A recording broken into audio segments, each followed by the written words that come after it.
I do believe right now we can talk to one of those gentlemen who is at the forefront of fighting the weaponization. He is the chairman, James Comer, looking into all of these issues and into that $5 million bribery charge against the incumbent president. Chairman Comer, your reactions to this dark news about the 45th president? Well, I don't think it's any coincidence that the day that the House Oversight Committee has access to an FBI Form 1020 that suggests Joe Biden was involved in a bribery scheme, that the DOJ comes back and indicts Donald Trump. I mean, we've talked about this for over a year now, that the DOJ and the FBI has a two-tier system of justice. I can tell you with 100% confidence from what I've learned in dealing with the FBI and my Biden influence peddling investigation is that the FBI has investigated every possible thing and then some on Donald Trump, and they haven't investigated anything on Joe Biden. They've turned a complete blind eye to Joe Biden. Just look at the classified documents. Joe Biden mishandled classified documents much more severely than Donald Trump ever potentially misclassified documents, but yet we don't hear anything about this. So this is something that's a priority for Jim Jordan on the House Weaponization Committee to try to rein them in. You know, we've got to use the opportunity we're going to have in September to try to cut the budget to where we can get rid of the bureaucrats, the top level people at the FBI, and try to reform this agency and get back to where the American people have confidence in the FBI and DOJ again. Right now, they don't. Chairman Comer, I know I've been tough with you on my radio show. I want to thank you for making time tonight to talk to the American people on what is, you know, the burgeoning conservative TV channel. And I'd like to ask you a favor, if I may. You have fought valiantly with the FBI. You've threatened to hold the director, Wray, in contempt. He caved to you because you held the line. You have now managed to get all of the committee members to read the document. Right. Clearly, it's going to be redacted. They're going to try and hide as much as possible. What is your commitment now on live television? Will the American people be able to see this document? What is your plan for the weeks and months ahead?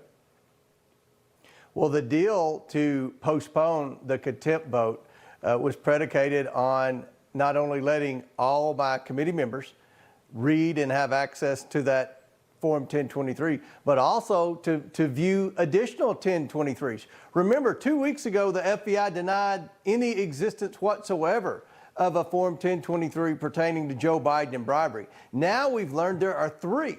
This was just one document today.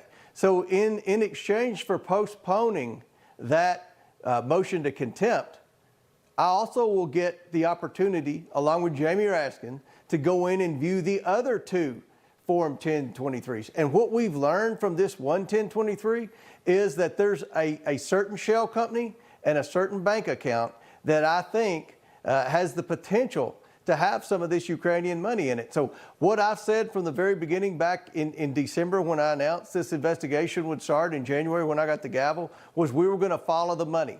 And everything that I'm doing in this investigation pertains to following the money. Anything I can do, anyone I can speak with, any parliamentary ability that I have, any subpoena I have, is going to be focused on trying to follow the money and trace it back to Joe Biden, because we all know that the president's son didn't have the ability to cut these deals with these foreign nationals and wire millions and millions of dollars through shell companies that were laundered then to the Biden family member. Somebody had to be in charge of this organized crime unit, and we believe that it was Joe Biden, and so did the FBI informant. But what about this point, Chairman, that has been made, and we played the cut earlier from this former Secret Service agent, my friend Dan Bongino, who said, look, if you want to change U.S. policy, the vice president can't change U.S. policy. He's a nominal figure. He doesn't have that power. So if policy did change, if bribery occurred, the boss, the then president, Obama, must be implicated. Are you prepared to take your investigation to the top of the White House of the Obama years? Absolutely. We're going to follow the money. Right now, we're following the money from the shell companies to the Bidens, tracing it back to the foreign nationals. We've learned about more shell companies and more bank accounts.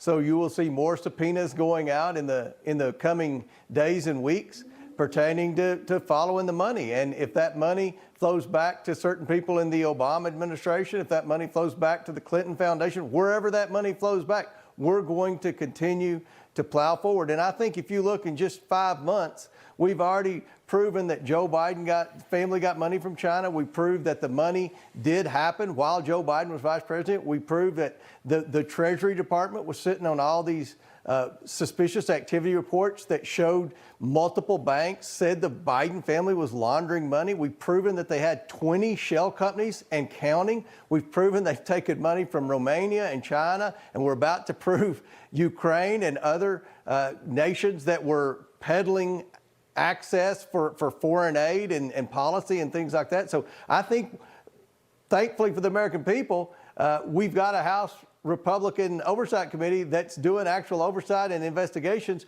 whereas the FBI and DOJ not only are not doing it, they're turning a blind eye to public corruption when it comes to Democrats. And the future, you mentioned the FBI. Chairman Comer, what is the future of Director Wray?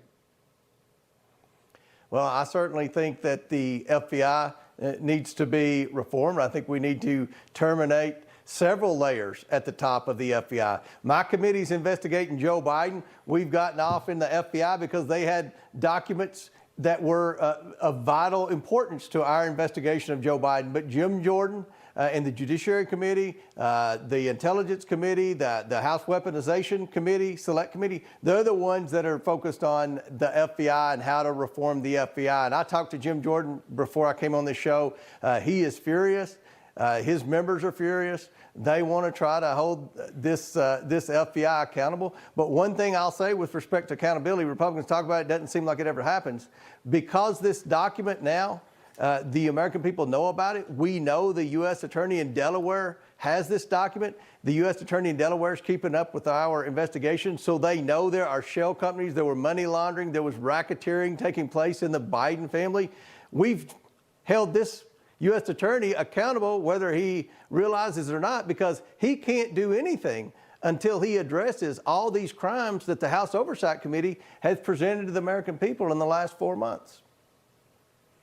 Thank you, Chairman Comer. We will be eagerly awaiting every single development from you and your team of investigators.